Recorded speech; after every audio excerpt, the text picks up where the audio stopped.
इसका मूल भाग medical termination of pregnancy act 19 करता है। इसमें मेडिकल साइंस फील्ड में सुरक्षित गर्भ समापन से जुड़े नए रिसर्च के बाद medical termination of pregnancy act 1971 में पारित किया गया।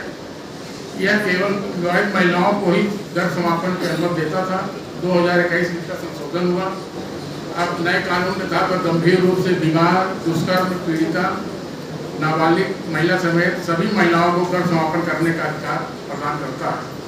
संशोधन से पहले 20 हफ्ते के गर्भ को समापन करने का नियम था। अब रेप, सर्वाइवल और अविकसित 24 हफ्ते के भ्रूण का अबार्सन किया जा सकता है।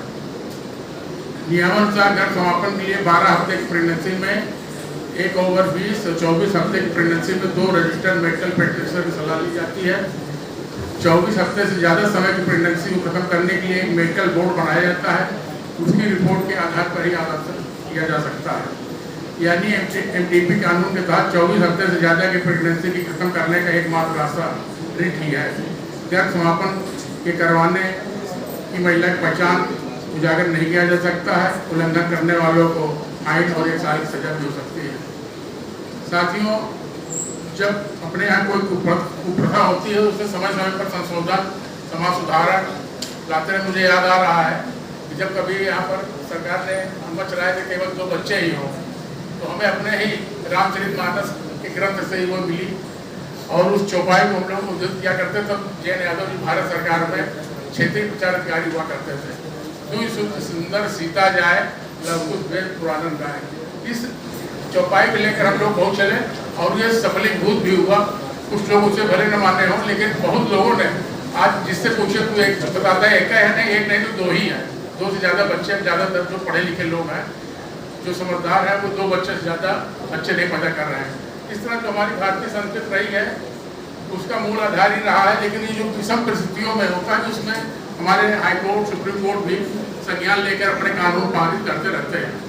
उसी कानून के तहत मैं आपको जानकारी देना चाहता हूँ। गर्भवती महिलाओं के कल्याण के पक्ष में गर्भपात कानूनों में सुधार लैंगिक भेदभाव दूर करने का एक पहलू है।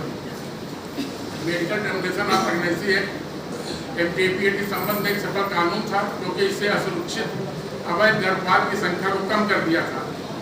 अल्ट्रासोनोग्राफी और अनुवांशिक प्रौद्योगिकी में प्रयोग के साथ गर्भ के 20 सप्ताह के बाद कई भ्रूण विकृतियों और अनुवांशिक विकारों का निदान किया जा रहा था। तथ्य यह है कि गर्भधारण के 20 सप्ताह से अधिक कानूनी रूप से गर्भपात की अनुमति नहीं थी। ऐसी महिलाओं को बहुत परेशानी हुई और गर्भावस्था की समाप्ति की ऊपरी सीमा को बढ़ाने की आवश्यकता पर प्रकाश डाला।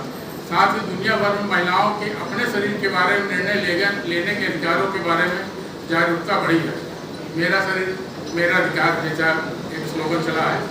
एनटीपी बिल 2022 महिलाओं की श्रेणियों के लिए कानूनी गर्भपात की अवधि को 24 सप्ताह तक बढ़ाने और महत्वपूर्ण भ्रूण असमानता की उपस्थिति में गर्भपात की सीमा को हटाने के लिए ताजी हवा की सांस के रूप में आया है।